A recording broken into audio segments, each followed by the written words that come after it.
Olá, este é o Por Dentro da Política Especial com temas de interesse público e que são os grandes desafios colocados à classe política nas próximas eleições. O assunto de hoje, saneamento básico e a redução da desigualdade social, tema de seminário realizado aqui na Assembleia Legislativa. Vamos conversar com Sávio Mourão, que é mestre em Planejamento e Gestão Territorial pela Universidade Federal do ABC. Muito bem-vindo ao estúdio da TV Alesp. É um prazer conversar com o senhor. Obrigado, Jorge. É um prazer estar aqui com você.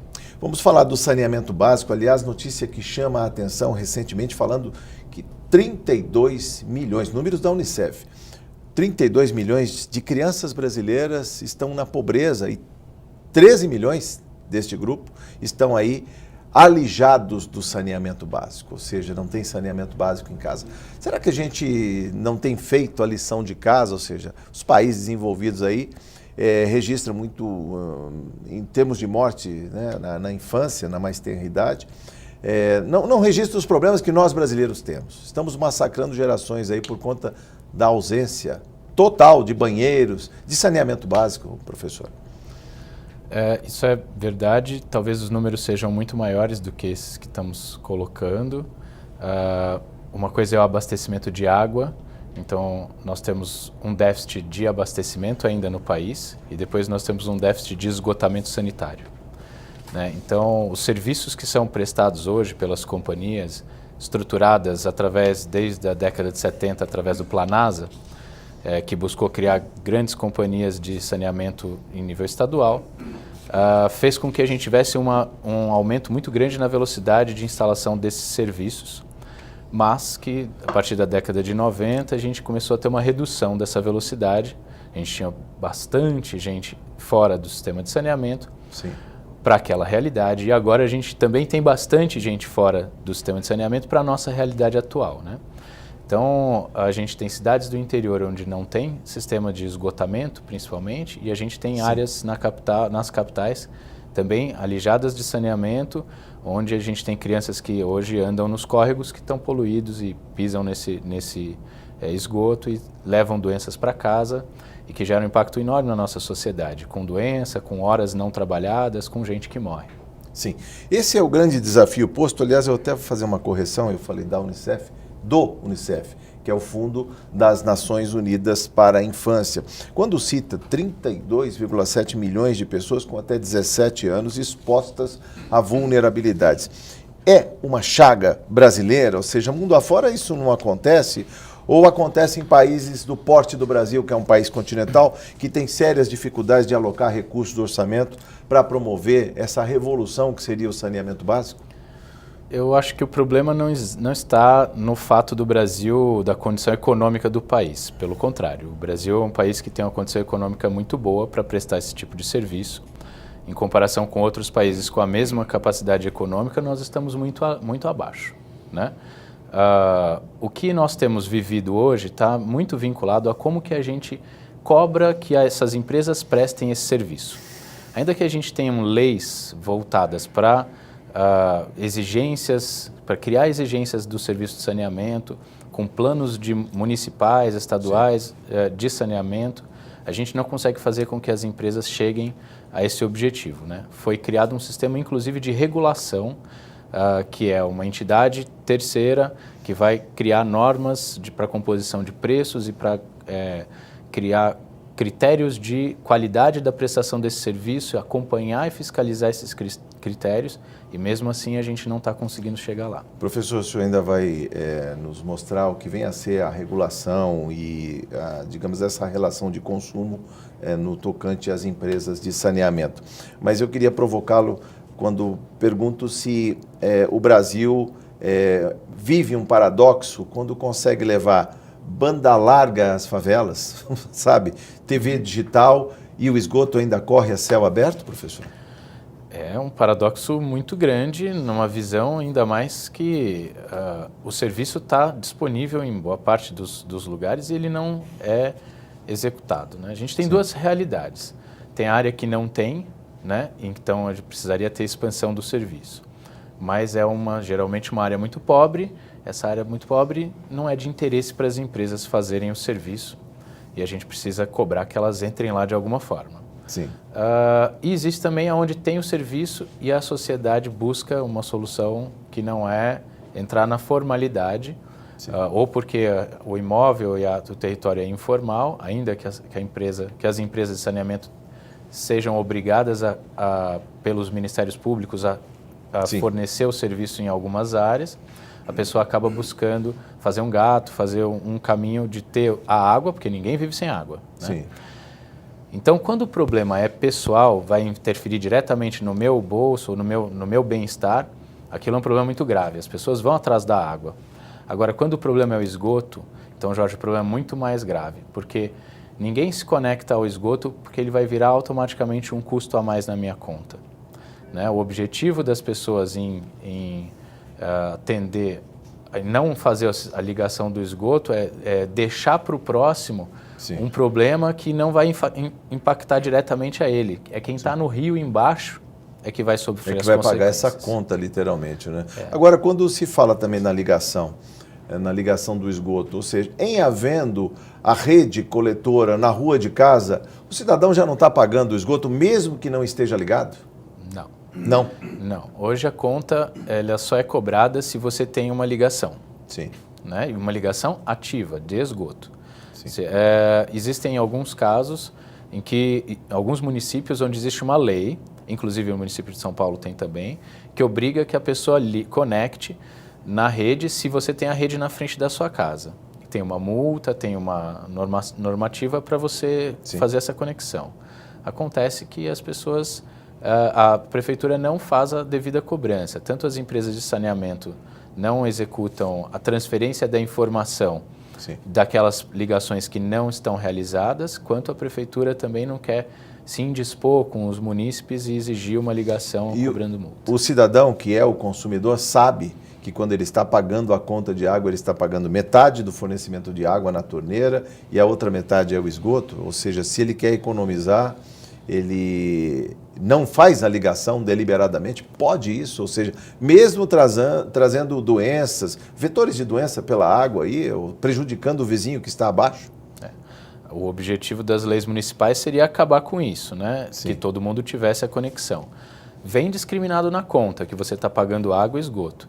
Aliás, é do conhecimento da nossa sociedade, quando você paga o esgoto até que você tenha o esgoto tratado. É a coleta, afastamento e tratamento, né? Sim.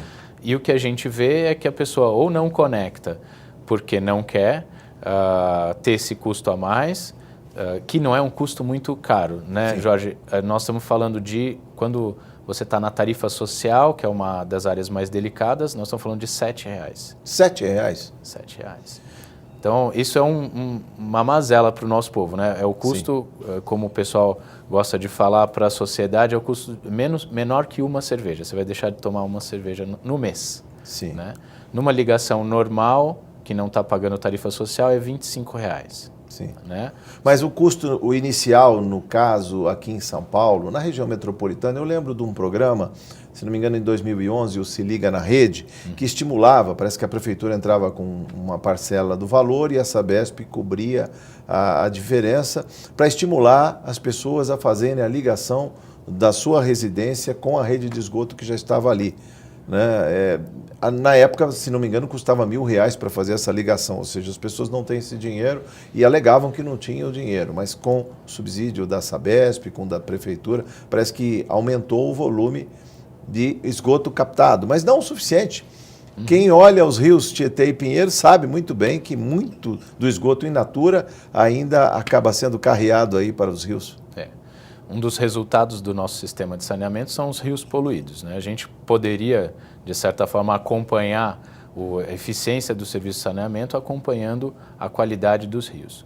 Os rios em São Paulo não vão ser plenamente limpos, mas a gente tem hoje uma condição de insalubridade que é para além do que a gente chama do rio estar morto. Sim. Né? Então, quando a gente tem o sistema de saneamento, isso tende a melhorar, principalmente nas cabeceiras. O Se Liga na Rede, junto com outro programa chamado Córrego Limpo, fizeram a diferença em algumas áreas da cidade e algumas bacias de córregos de cabeceira, que a gente chama, da parte superior, foram realmente eliminados os esgotos que chegavam neles e a gente tem áreas hoje com condições de uma salubridade muito boa. Então é isso que Muda, tem que ser inclusive, buscado. até a autoestima desse morador que tem um córrego limpo ou que tem a sua ligação devidamente registrada de água e esgoto, professor? É o objetivo desse programa, né? Sim. Fazendo uma propaganda aqui do Córrego Limpo, o objetivo não é só limpar, é agrupar a sociedade em torno Sim. daquele território que é reurbanizado. Então as pessoas tratam aquele espaço com uma relação mais civilizada, por exemplo, evitando jogar lixo, Sim. ou utilizando o espaço para Cooper e outras atividades que então apropriam as pessoas do espaço com a água. Tá. Né? A gente Aliás, vive a água isso. que foi, ao longo do tempo, relegada. Né? Eu digo culturalmente porque, em vez do cidadão ter a frente da casa para o rio, ele jogava as costas, né, da casa, os fundos da casa, inclusive os dejetos dentro do rio. E no caso dos córregos aqui em São Paulo, muitos foram tapados, literalmente, viraram avenidas, fundos de vale, né? Parece que a nossa relação com a água não é muito boa, né, professor? Nossa cidade eliminou os córregos, que aliás são muitos na nossa área urbana, e de certa forma ocultou aquela sujeira que nós estávamos deixando para trás, né? Então foi uma fuga e agora a gente vive, inclusive tem programas interessantes propostos para a gente expor de novo os córregos, expor Sim. as áreas de várzea, que tem toda uma função ecológica e de proteção, para a gente ter um ambiente mais natural e que a gente tenha acesso a esses ambientes, porque o nosso espaço urbano ficou um espaço totalmente cinza, né? Sim. Então ter acesso ao rio é muito interessante. Professor, sobre a questão do serviço, o abastecimento de água e a exclusão. A titularidade não é municipal, ou seja, com as prefeituras endividadas, com sérios problemas aí de saúde, de educação, a judicialização comendo trechos, né, partes do orçamento aí, porque as cidades investem, em vez de 15%, às vezes 30%, muito mais em saúde, não tem recurso para fazer obra pesada de saneamento. E a gente tem aqui no caso de São Paulo a Sabesp, né, uma grande operadora, ela está em mais de 300 municípios no estado. O que fazer com uma pequena cidade que tem uma rede antiga, onde se perde muita água? Quer dizer, como fica essa relação aí com os prefeitos, com os vereadores? Os serviços de abastecimento e esgotamento nem sempre são superavitários, o que quer dizer que eu não consigo, num município pequeno, arrecadar o dinheiro necessário com a tarifa que se cobra hoje daquela população para fazer as obras que são necessárias. Mas então, tem um canto-a-sereia aí, uma medida provisória, a 844, se não me engano, falando em privatizar o serviço. Quem vai querer um serviço que dá prejuízo? Então, ninguém vai querer um serviço que dá prejuízo, né, Jorge? E esse é um dos problemas, porque na hora que a Sabesp vai lá e pega esse serviço. Então, a Sabesp tem o osso duro, né, que são os municípios deficitários. E ela tem uma série de municípios superavitários que compensam, isso chama-se subsídio cruzado, né, e compensam esses custos, né, desse investimento. A gente poderia ter esse investimento vindo de outro lugar, ele poderia vir dos cofres públicos, né? A gente não tem hoje um financiamento do saneamento direto de municípios de Estado ou da União para esses municípios. É uma outra forma de pensar e de gerar solução. Hoje é cobrado pela tarifa, então em São Paulo, a cidade de São Paulo é superavitária, ela paga uma série de outras obras cidades em outros municípios. Em outros municípios, tá. Mas como avançar? Se a gente tem um plano que era a universalização em 2033 e vê o país com a economia andando de lado, sem recursos, sem capacidade de investimento, aliás, investimento pesado, se falava lá atrás em 500 bilhões para chegar à universalização, ou seja, água, as cidades 300%, quando a gente costuma chamar, né? 100% de água tratada, 100% de esgoto coletado, 100% de esgoto tratado. Como fazer, digamos, esse setor alavancar capitais, recursos, para a gente tentar diminuir essa lacuna? São tantos anos até 2033. Jorge, vou fazer um outro olhar. Eu acho que a gente não tem uma cidade 300%, a gente tem uma cidade 100%. Quando a gente só tem água, a gente só tem 33%. Então, é outro olhar, professor. Senão a gente fica achando que está tudo resolvido. Não Quando está, você bota, né? 100% da água, está tudo resolvido. Não, não está. Então a gente tem 33% em cada um desses elementos. Como que a gente pode resolver a captação financeira? A sugestão que a gente vem trabalhando é de melhorar o sistema de regulação, onde eu tenho a cobrança correta e a exigência correta do serviço a ser prestado.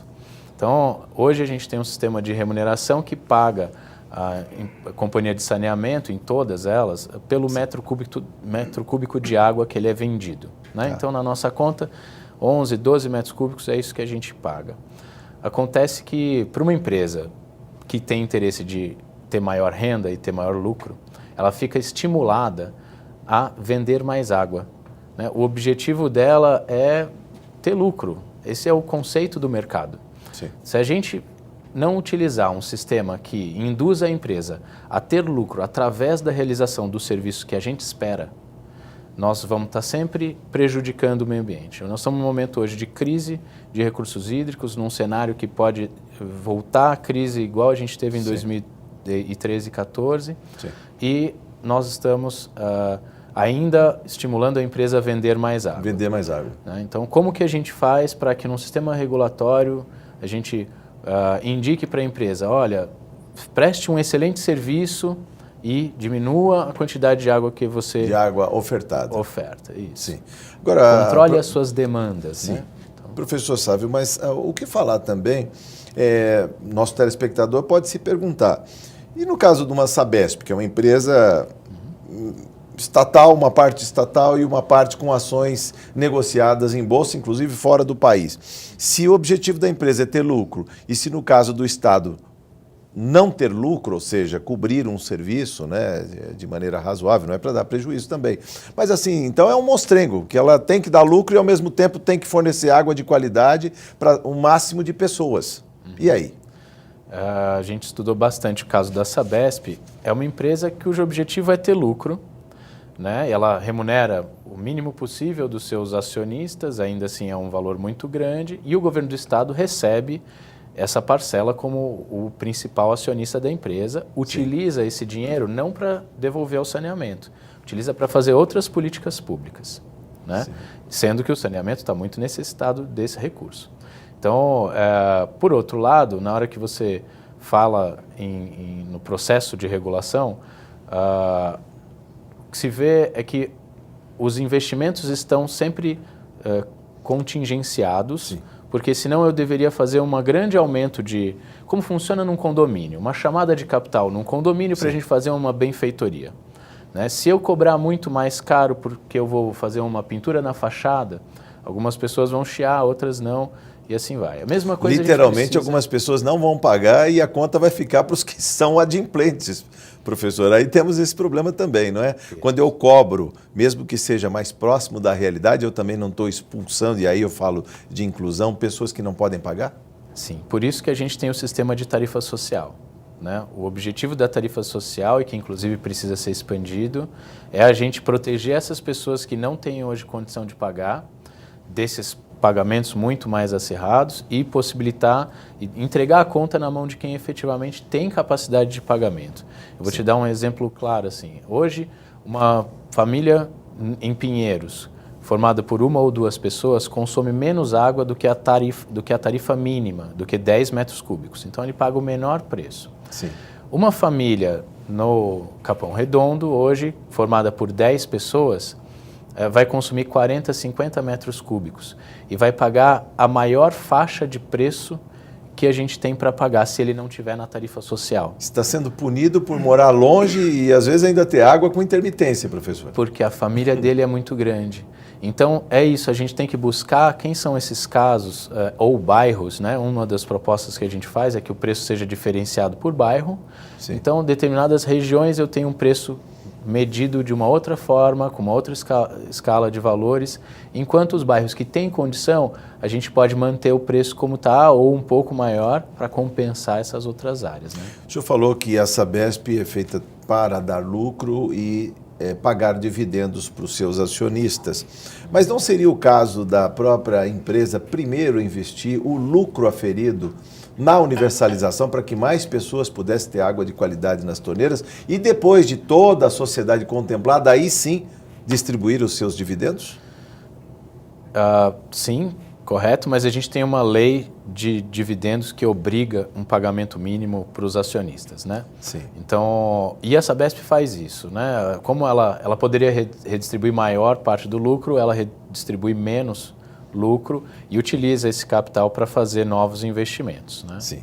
Então, e agora, digamos, com a tal holding da Sabesp, ela também pode operar em outros mercados, pode, por exemplo, expandir o seu leque de serviços para além da questão da água distribuída, o esgoto coletado e tratado. Por exemplo, a questão dos resíduos sólidos, que estão muito associados aí. A gente fala da sujeira dos rios Tietê e Pinheiros, do esgoto que cai in natura ainda, mas esquece de falar da toda a sujeira difusa que é carreada quando há uma chuva e leva para os rios, né?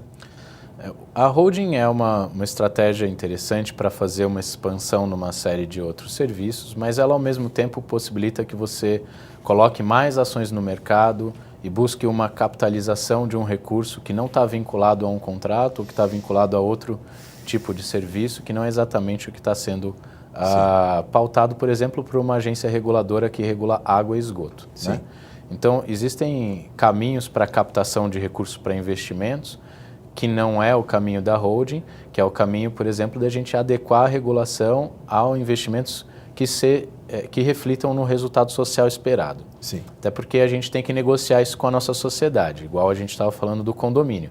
A gente vai melhorar todo um determinado espaço ou a gente vai só trocar o piso aqui da sala da frente? Então, é uma escolha que se faz, né? É uma escolha negociada com a sociedade, tem um custo, né? E a gente sofre um outro custo que é dessa externalidade que vem, por exemplo, em resultados negativos na saúde. Sim. Então, se a gente fizer agora, vamos fazer um investimento grande para tratar esgotos em São Paulo. Hoje a gente tem estrutura para tratar 16 metros cúbicos de esgoto em São Paulo. A gente deve gerar se a gente produz 61, se o sistema produz 61 metros cúbicos, mas só é capaz de tratar 16, pronto, está indo esse esgoto? Para dentro do Tietê, dentro do Pinheiros, perfeito, ou para o aquífero Sabesp, como dizem, essas ligações que acabam entrando aí para debaixo da terra, professor? Isso, conscientemente, né, Jorge? A gente sabe o que está acontecendo e conscientemente escolheu esse caminho. Então, a hora que a gente chegar e colocar o custo de fazer as instalações necessárias para tratar esse esgoto, nossa tarifa de água e de esgoto vai aumentar. Sim. Né? Então, nosso condomínio de água e esgoto vai ficar mais caro. Tá.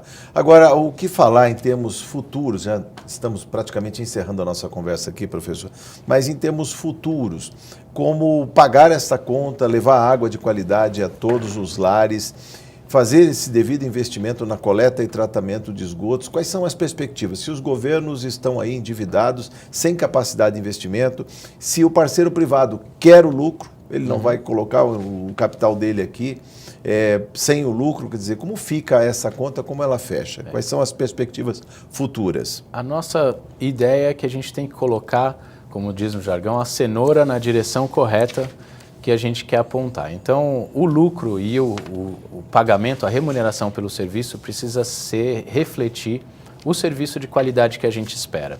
Então, a partir do momento que você diz assim, eu vou remunerar pela água, ou não, vou só multiplicar o serviço de esgoto 100% da água e tal, você está induzindo a empresa a um comportamento. Sim. Se a gente precificar o tratamento de esgoto, se a gente precificar, por exemplo, estimular a empresa, pagar um pouquinho a mais para ela fazer melhor o serviço dela, a gente induz a empresa a um outro comportamento. E se ela depende da água como insumo básico, por que ela vai buscar água tão longe? Por que ela não repara, por exemplo, a sua tubulação aí, algumas vezes com décadas, que está jogando água fora constantemente, professor? Mais de 30% seguramente vão pelo ladrão, como diz? Porque numa continha matemática que não envolve só a continha matemática do dinheiro, envolve política também, envolve obras, a empresa acaba escolhendo expandir a sua rede de fornecimento do que cuidar de um problema interno que é, às vezes, um pouquinho mais difícil. Por exemplo, eu tenho que quebrar uma rua na Paulista. Como que eu negocio com a prefeitura para consertar uma rede na Avenida Paulista, né? Sim. Então, com todos os impactos de uma cidade que está aí cimentada, né?